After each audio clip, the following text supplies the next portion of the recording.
বিশ্ব সংবাদে আপনাকে স্বাগত। শুরুতেই জানাবো হাতে পাওয়া সর্বশেষ আন্তর্জাতিক সংবাদের শিরোনাম, পরে বিস্তারিত।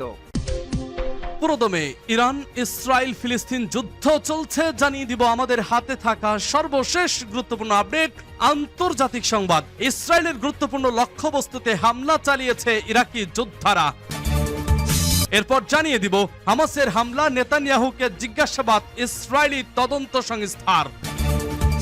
আরো জানিয়ে দিব ব্লিংকেনকে ইয়ার লাপিড, হামাসের সঙ্গে চুক্তি এড়ানোর কোনো অজুহাত নেতানিয়াহুর হাতে নেই। এবং জানিয়ে দিব যুক্তরাষ্ট্র প্রমাণ করলো ইরানের নীতি সঠিক, বলছে সর্বোচ্চ নেতা। এদিকে রাশিয়ার বিরুদ্ধে রাসায়নিক অস্ত্র প্রয়োগের অভিযোগ। এবং সর্বশেষ জানিয়ে দিব ইসরায়েল রাষ্ট্রের বিরোধিতাও ইহুদি বিদ্বেষ, যুক্তরাষ্ট্রের বিতর্কিত বিল পাস। শুনছিলেন সংবাদ শিরোনাম, এখন বিস্তারিত। তবে তার আগে অনুরোধ থাকবে ভিডিওটিতে একটি লাইক এবং কমেন্টস করে জানিয়ে দিন আজকের এই ভিডিও সম্পর্কে আপনার মূল্যবান মতামত। আর অবশ্যই এই ভিডিওটি আপনার ফেসবুক সোশ্যাল মিডিয়ায় শেয়ার দিয়ে ছড়িয়ে দিন, আর জানিয়ে দিন আপনি কোন জেলা থেকে বা কোথা থেকে আমাদের সংবাদ শুনছেন এবং দেখছেন। ইসরায়েলের গুরুত্বপূর্ণ লক্ষ্যবস্তুতে হামলা চালিয়েছে ইরাকি যোদ্ধারা। গোলান মালভূমিতে ইসরায়েলের গুরুত্বপূর্ণ লক্ষ্যবস্তুর উপর হামলা চালিয়েছে ইরাকি যোদ্ধারা। অবরুদ্ধ গাজা উপত্যকার নিরপরাধ ফিলিস্তিনি নাগরিকদের উপর ইসরায়েলের আগ্রাসন, গণহত্যা ও মানবতা বিরোধী অপরাধের প্রতিবাদে ইরাকি যোদ্ধারা এই হামলা চালিয়েছে। খবর প্রেস টিভির বুধবার টেলিগ্রাম চ্যানেলে দেওয়া এক বিবৃতিতে এই হামলার কথা ঘোষণা করেছে ইরাকের সন্ত্রাস বিরোধী সংগঠনগুলোর জোট, পপুলার মোবিলাইজেশন ইউনিট বা পিএমইউ। বিবৃতিতে বলা হয়েছে ইরাকি যোদ্ধারা ড্রোন দিয়ে ইসরায়েলি অবস্থানে হামলা চালায়। গাজায় ইসরায়েলের আগ্রাসন বন্ধ না হওয়া পর্যন্ত এ ধরনের হামলা অব্যাহত থাকবে বলেও ঘোষণা করেছে তারা। এর আগে গত 20 এপ্রিল ইরাকি যোদ্ধারা অধিকৃত গোলান মালভূমির গুরুত্বপূর্ণ ইসরায়েলি অবস্থানে হামলা চালিয়েছিল। ইরাকি প্রতিরোধ যোদ্ধারা মধ্যপ্রাচ্যের বিভিন্ন দেশে অবস্থিত মার্কিন ঘাঁটিগুলোতেও হামলা চালিয়ে আসছে। গত 7 অক্টোবর ইহুদিবাদী ইসরায়েল গাজা উপত্যকার উপর যে বর্বর আগ্রাসন শুরু করেছে তার প্রতি অকুণ্ঠ সমর্থন দিচ্ছে আমেরিকা। এর প্রতিবাদ জানিয়ে ইরাকের ইসলামী প্রতিরোধগামী যোদ্ধারা মার্কিন অবস্থানেও হামলা চালাচ্ছে।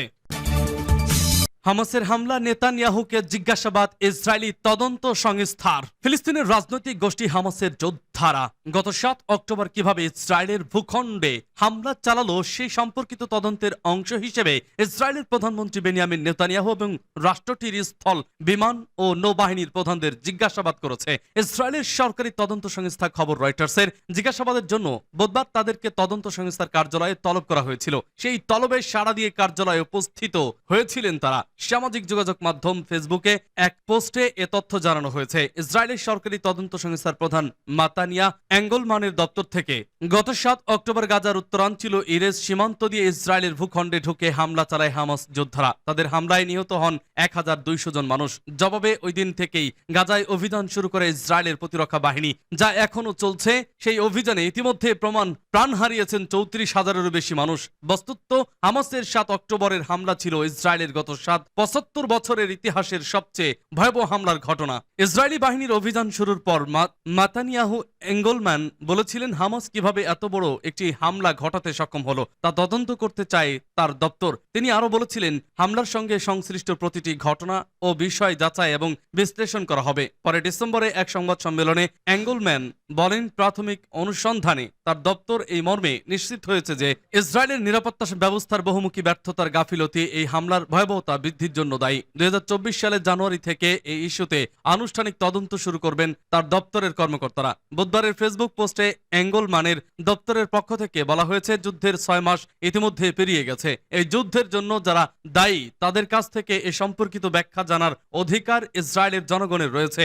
রাষ্ট্রীয় তদন্ত সংস্থার প্রধান জনগণকে এ সংক্রান্ত বিশদ তথ্য দিতে প্রতিশ্রুতিবদ্ধ।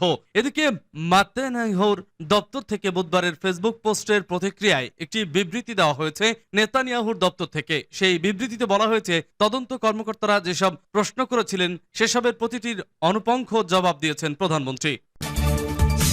ব্লিংকেনকে ইয়ার ল্যাপিড, হামাসের সঙ্গে চুক্তি এড়ানোর কোনো অজুহাত নেতানিয়াহুর হাতে নেই।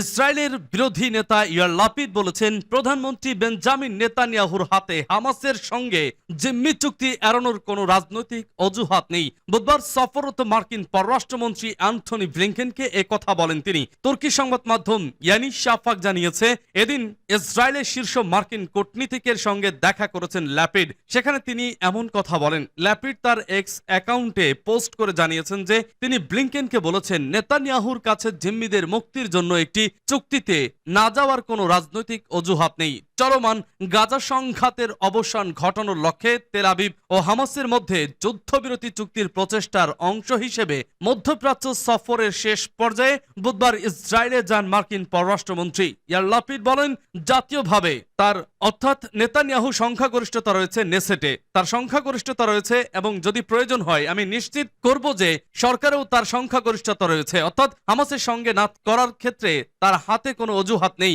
প্রতিবেদনে বলা হয়েছে গাজায় সংঘাতের অবসান ঘটাতে হামাস ও ইসরায়েলের মধ্যে নতুন করে একটি যুদ্ধবিরতি প্রস্তাব নিয়ে আলোচনার খবর পাওয়া যাচ্ছে। নতুন অফারটিতে মানবিক ভিত্তিতে জিম্মিদের প্রাথমিক মুক্তির পর গাজায় টেকসই শান্তি পুনরুদ্ধার নিয়ে আলোচনা করার জন্য ইসরায়েলের আগ্রহ রয়েছে। দুই ইসরায়েলি কর্মকর্তা এক্সিওস নিউজ ওয়েবসাইটকে এমনটা জানিয়েছেন।